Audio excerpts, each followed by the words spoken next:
All right, two leagues, two histories, the same arena, social engagement, the NFL and the NBA. Say hello to Ryan Hollins, who played 10 seasons in the NBA, living in 9 different cities. His career spanning the terms of David Stern and Adam Silver as commissioner. You know Will Cain from his daily radio program. His presence on his first take. He's often been with us. All right, guys. These two leagues are perceived as having different profiles and willingness to engage in the social arena, NFL, NBA. Is that fair?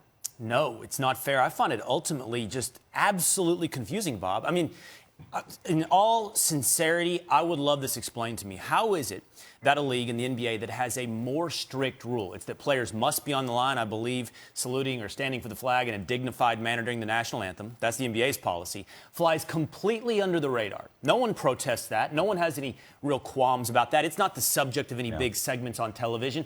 And the NFL, who now says that players can remain in the locker room if they so choose. There's no need. There's no mandatory requirement that you're on the field. The NFL is under the microscope. They're the one that's doing it all wrong. I mean, I really can't make sense of it. So the difference between Stern and Silver is that we have a couple rules in place, but as they are enforced or penalized is due to us talking, us communicating. As you heard Adam say, I actually sat down with Adam Silver, and whenever we had these problems, you get the voice from the players.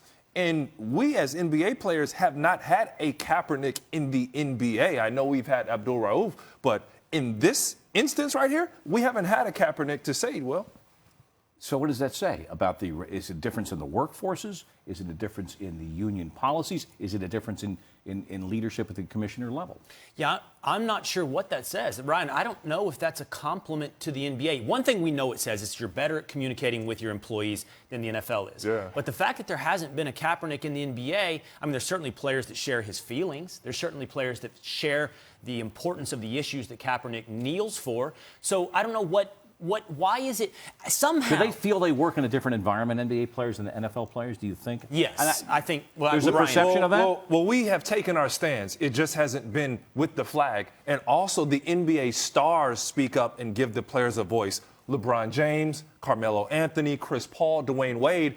Those guys get behind the players, and when we have an issue or a cause, we are supported by our league. The top stars in the NFL Silver has encouraged this, right? Yes, absolutely. But somehow business in the United States has become the proxy for not just everybody's politics, but their own morality. So the NFL is in the business of providing an entertainment product. And how is it now that the NFL carries the burdens of society in a way that I think what we're discussing about, even the NBA does not? The NBA is not held to the same standard that the NFL is held to. Well, last night, Adam Silver was speaking at an industry get-together in New York City, and he made some comments about the nature of the relative leadership, or at least his leadership, his ownership in the NBA. That's our charge, talking about dealing with social issues. And we have an ownership group that is already accustomed to being disruptors in their own careers. With all due respect to Mr. Silver, here's a very simple question. Is he that wrong? I would love to see. Well, I don't know if he's wrong, Bob. You know what I'd love to see? Him put to the test then. What would Adam Silver do? What would NBA owners do if you did have a Colin Kaepernick in the NBA? It's real easy for the NBA to preach about this. They don't have the NFL's problem right now. So I've had long discussions, as I said earlier, with Adam.